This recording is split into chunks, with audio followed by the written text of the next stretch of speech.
इस टॉपिक में भी हम लोग समझने वाले हैं आर्टिकल। अब सबसे पहला सवाल कि आर्टिकल कहते किसको हैं। ठीक, ए, एन और द को आर्टिकल्स कहते हैं। कोई दिक्कत? किसको कहते हैं? ए, एन और द को। ठीक, अब यहाँ सवाल खड़ा होता है कि आर्टिकल कितने टाइप का? दो टाइप का। कुछ को कहा जाता है इंडेफिनिट और कुछ को कहा जाता है डेफिनिट। ठीक है, इंडेफिनिट में कौन कौन आ जाता है? ए और एन। और डेफिनिट में कौन कौन? द, केवल द, सिंगल। ठीक है, तो यहाँ तक कोई दिक्कत नहीं ना? अब हम लोग आगे बढ़ते हैं। ए, एन का यूज काउंटेबल सिंगुलर नाउन के पहले किया जाता है। मतलब सबसे पहले ही जानो कि हम लोग इसका यूज करते कहाँ हैं, चाहे इंडेफिनिट हो या डेफिनिट हो। आर्टिकल का यूज किया जाता है नाउन से पहले। ठीक है, लेकिन कुछ आर्टिकल जो है कहाँ करेंगे और कुछ आर्टिकल कहाँ करेंगे, तो पहले अभी हम लोग समझेंगे केवल इंडेफिनिट का। ठीक है, डेफिनिट का यानी द का यूज हम लोग बाद में समझेंगे। ठीक, कोई दिक्कत नहीं यहाँ तक? तो ए, एन का यूज हम लोग कहाँ करेंगे, ध्यान देना।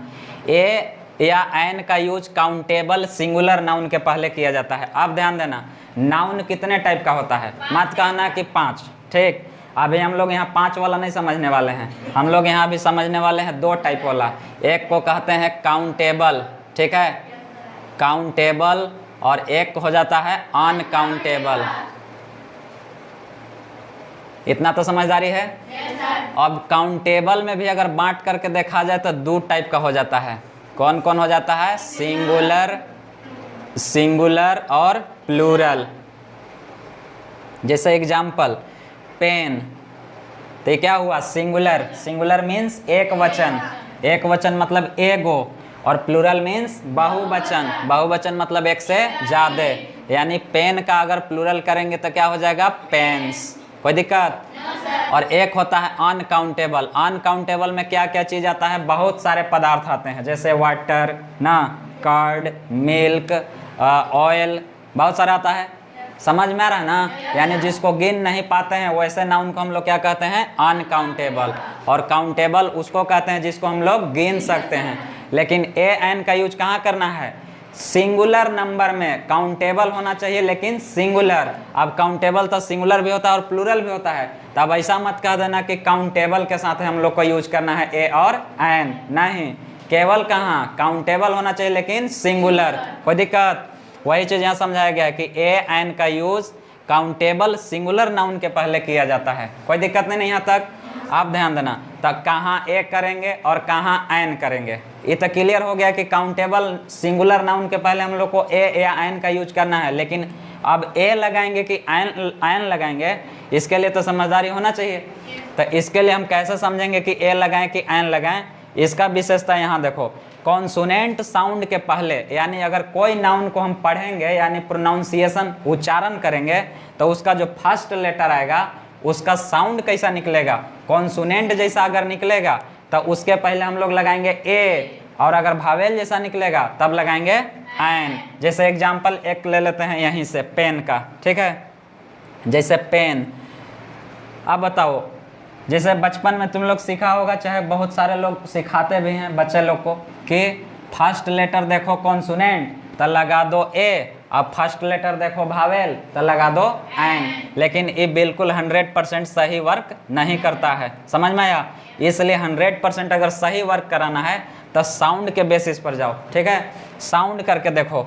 अगर किसी के पहले ए लग रहा है कि एन लग रहा है, पहले उसको पढ़ो। जैसे हम पेन पढ़ रहे हैं, ठीक, यहाँ पर अभी हम कॉन्सोनेंट और भावेल नहीं देखेंगे, इसका प्रोनाउंसिएशन करके देखेंगे। यानी इसको हिंदी में अगर हम लिखना चाहेंगे तो ऐसे लिखेंगे, तो हम पूरा से मतलब नहीं रखेंगे, केवल फर्स्ट लेटरवा को ध्यान देंगे। क्या आया? प। यानी कॉन्सोनेंट साउंड का मतलब क्या कि जब अगर किसी को पढ़ें तो क से लेकर के ज्ञान तक के बीच में अगर उसका फर्स्ट लेटर आ रहा है, इसका मतलब वो क्या है? कॉन्सोनेंट साउंड दे रहा है। ठीक, और अगर किसी का साउंड अ से लेके अ तक के बीच में आ रहा है फर्स्ट लेटर, इसका मतलब उसका साउंड कैसा है? भावेल। समझ में आया? तो कॉन्सोनेंट साउंड और भावेल साउंड, कोई दिक्कत नहीं ना? कॉन्सोनेंट साउंड और भावेल साउंड, यहाँ तक कोई दिक्कत नहीं ना? कॉन्सोनेंट साउंड अगर देगा तब लगा देना चाहिए ए, और अगर भावेल साउंड देगा तब लगा देना चाहिए एन। तब बताओ, पेन के फर्स्ट लेटर अगर हम हिंदी में लिख रहे हैं तो का है प, तब प मतलब क से लेके ज्ञान तक के बीच में आ रहा है, समझ में आया कि नहीं। तो कैसा साउंड दे रहा है, कॉन्सोनेंट की भावेल। तो कॉन्सोनेंट है, इसके मतलब कि पेन से पहले हमको क्या लगा देना चाहिए, ए, ठीक है, ए लगा देना चाहिए। इसको क्या पढ़ेंगे, आ पेन, कोई दिक्कत, अरे लगाएंगे ए लेकिन पढ़ेंगे आ पेन, कोई दिक्कत नहीं ना। अब अगर बुक से पहले लगाना होगा तब क्या, तो कॉन्सोनेंट और भावेल के अगर हिसाब से देखो तब भी ए, और अगर इसका साउंड के हिसाब से देखो तब भी ए। कहे कि बुक लिखेंगे तो पहला अक्षर क्या होगा, ब, यानी क से लेकर ज्ञान तक के बीच में, समझ में है कि नहीं। तो क से लेकर के ज्ञान तक को क्या कहा जाता है, व्यंजन। व्यंजन माने उसी को इंग्लिश में कॉन्सोनेंट। और अ से लेके अ तक को क्या कहते हैं, स्वर, यानी उसी को इंग्लिश में कहा जाता है भावेल। तो जब अगर क से लेके ज्ञान तक के अगर स्टार्टिंग हो रहा है कोई भी अक्षर से, तब हम उसके पहले लगाएंगे ए, और अ से लेके अ तक के कोई भी अक्षर से स्टार्ट हो रहा है तब लगाएंगे एन। यहाँ तक कोई डाउट नहीं ना। अब मान के चलो एप्पल, ठीक है, एप्पल, एप्पल का अगर फर्स्ट लेटर अगर उस हिसाब से देख रहे हैं तो ए क्या है, भावेल है। लेकिन अगर वैसे अगर इसका हम प्रोनाउंसिएशन करके देखेंगे तो फर्स्ट क्या लिखाएगा, ए मतलब अ के बाद ना ए आता है। अ से लेके अ तक के कोई भी अक्षर से अगर स्टार्ट होता है तब उसको हम लोग समझते हैं भावेल साउंड, और इससे पहले हमको लगा देना चाहिए एन। कोई दिक्कत, यहाँ तक कोई दिक्कत नहीं ना। हाँ, तो यहाँ पर एक बार रिवीजन कर लो कि आर्टिकल कहते किसको हैं, ए, एन और द को आर्टिकल्स कहते हैं। यहाँ तक कोई दिक्कत नहीं ना। अब आर्टिकल्स कितने प्रकार का होता है, दो, कौन कौन, इंडेफिनिट और डेफिनिट। कोई दिक्कत। अब यहाँ पर हम लोग समझ लेते हैं कि इंडेफिनिट में कौन कौन आ जाता है, ए और एन, और डेफिनिट में कौन कौन, द। कोई दिक्कत यहाँ तक। अब ए और एन का यूज अभी फिलहाल हम लोग सीखे हैं, तो ए और एन का यूज कहाँ करते हैं, सिंगुलर काउंटेबल नाउन के पहले, ठीक है। काउंटेबल नाउन होना चाहिए, वो भी कैसा, सिंगुलर। यहाँ तक कोई दिक्कत नहीं ना हुआ है। तो यहाँ इसका एग्जाम्पल लिए थे कि काउंटेबल नाउन दो टाइप का होता है, लेकिन हमको यूज कहाँ करना है, सिंगुलर के साथ, प्लूरल के साथ नहीं। समझ में आ रहा है ना, प्लूरल के साथ नहीं, और अनकाउंटेबल के साथ तब बिल्कुल नहीं, बिल्कुल नहीं, चाहे नहीं, बात एक ही है। अगर इसके साथ भी का, इसके साथ थोड़े ऐसा है कि कुछ संभावना है कि लगा सकते हैं, इसके साथ भी बिल्कुल नहीं। केवल कहाँ पर पॉसिबल है लगाना, सिंगुलर के साथ। कोई दिक्कत नहीं यहाँ तक।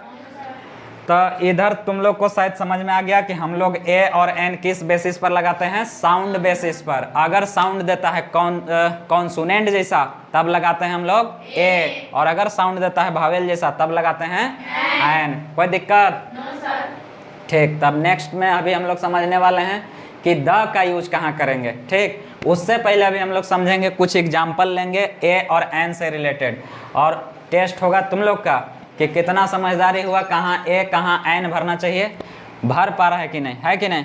इसके बाद तब हम लोग लास्ट में समझेंगे द।